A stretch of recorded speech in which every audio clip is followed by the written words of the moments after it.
Então, Livro dos Títulos, capítulo 24. O táxi parou em frente ao número indicado no endereço. Era uma casa singela, bem típica do subúrbio, e encontrava-se em bom estado.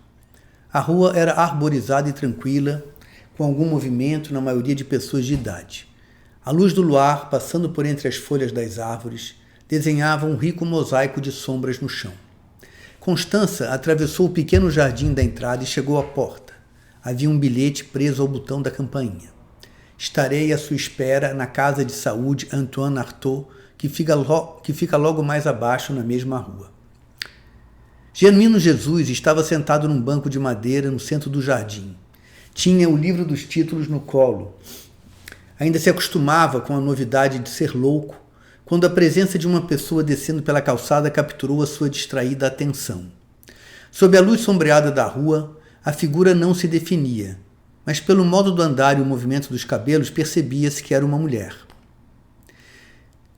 Ela também notou o homem que a observava, mas nenhum dos dois suspeitou quem o outro fosse, e desviaram o brevíssimo olhar que trocaram, obedecendo ao recato usual diante de um desconhecido.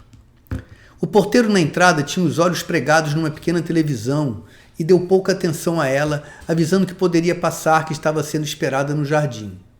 A curiosidade ainda fez Constança tentar descobrir o que era o incêndio que aparecia na minúscula tela, mas a outra curiosidade foi maior e a fez seguir para o lugar indicado.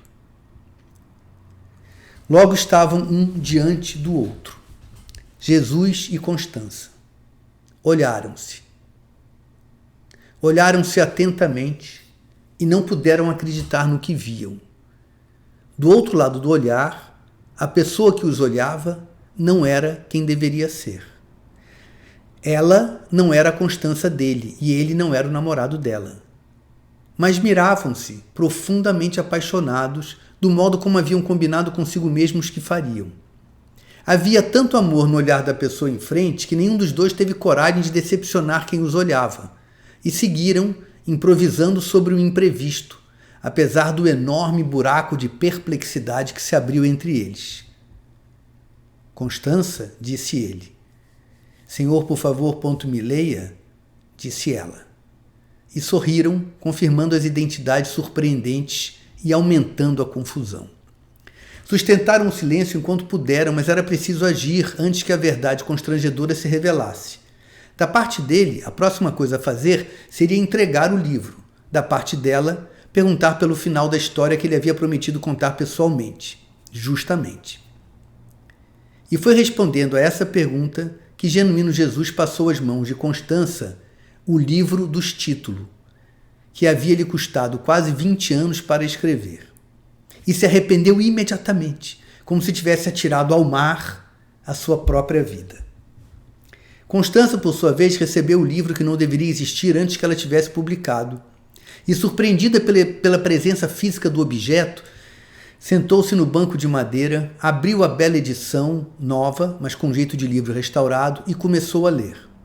Genuíno Jesus perguntou se ela queria alguma coisa, uma água, um suco, uma fruta, um copo d'água. Um copo d'água ela quis. Quando voltou com a água, o suco e a fruta, Constança já não lia. De costas para ele, olhava para a rua, por onde pouco antes havia chegado. Ao percebê-lo, virou-se e lhe disse sem hesitação: é um grande livro, o maior de todos. Não terminei, nem poderia, pois é um livro circular, feito para ser lido eternamente. Capítulo 25. Quando emergir da Guerra Civil, o território que um dia abrigou a República